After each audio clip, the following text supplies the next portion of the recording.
जैन धर्म के संस्थापक। नमो अर्हंताणम।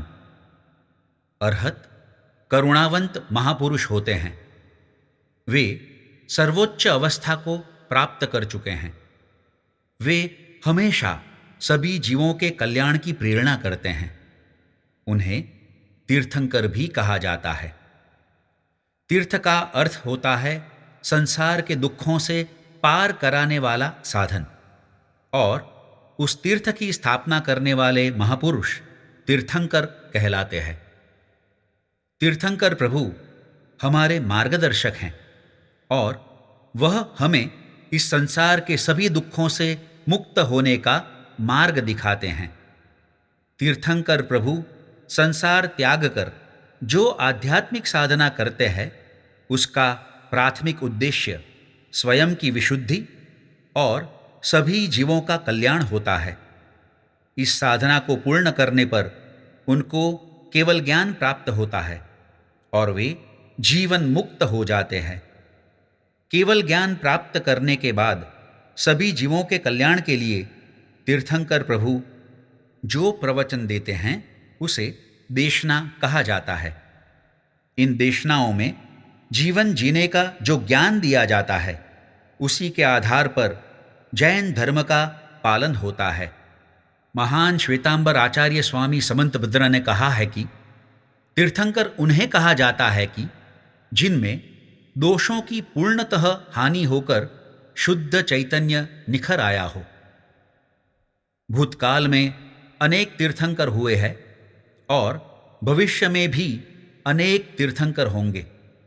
वर्तमान अवसरपिणी में भी श्री ऋषभ देव से लेकर श्री महावीर स्वामी तक 24 तीर्थंकर हुए हैं। लोगस्य उज्जो अगरे दम्मतिथयरे जिणे अरिहंत कित्तईसम 24 केवली। हम लोगस्य सूत्र का जो नित्य पाठ करते हैं, उसमें वर्तमान 24 के सभी तीर्थंकर का नामस्मरण करते हैं। तीर्थंकरों के जीवन की 5 मंगलकारी घटनाएं अति शुभ और महत्वपूर्ण मानी जाती है। इन घटनाओं को कल्याणक कहा जाता है, क्योंकि वे असंख्य जीवों के कल्याण का निदान होती है। अपने अंतिम भव में तीर्थंकर की आत्मा माता के गर्भ में अवतरण करती है। उस घटना को च्यवन कल्याणक कहते हैं। इस समय तीर्थंकर की माता को 14 असाधारण स्वप्न आते हैं, जो तीर्थंकर की मंगलकारिता के प्रतीक होते हैं। तीर्थंकर की माता तीर्थंकर को जन्म देती है। उस घटना को जन्म कल्याणक कहते हैं।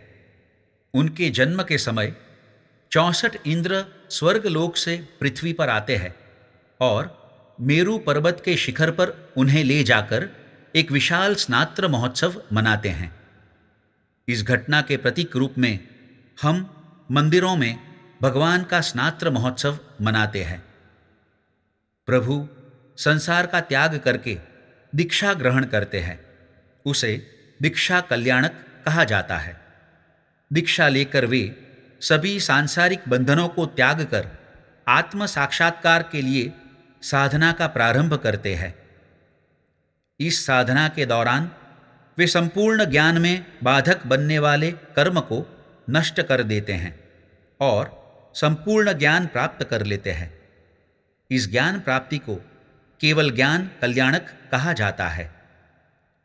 केवल ज्ञान की प्राप्ति के बाद तीर्थंकर प्रभु सभी जीवों को शांति और अहिंसा का संदेश देते हैं और उनको मोक्ष का मार्ग दिखाते हैं। जीवन के अंतिम चरण में तीर्थंकर परमात्मा मन, वचन, काया की सभी क्रिया को त्याग कर ध्यान में मग्न हो जाते हैं और मोक्ष में बाधक कर्मों को भी नष्ट कर देते हैं और मोक्ष गमन करते हैं। इस घटना को निर्वाण कल्याणक कहते हैं। कोई भी तीर्थंकर के जीवन में जब यह 5 मंगलकारी घटनाएं घटती हैं, तब पूरी दुनिया के सभी जीवों को आनंद और खुशी का अनुभव होता है और दुनिया भर में प्रकाश फैलता है। तित्थरा में पसीयंतु, हमें तीर्थंकरों की करुणा प्राप्त हो। जैनम जयति शासनम।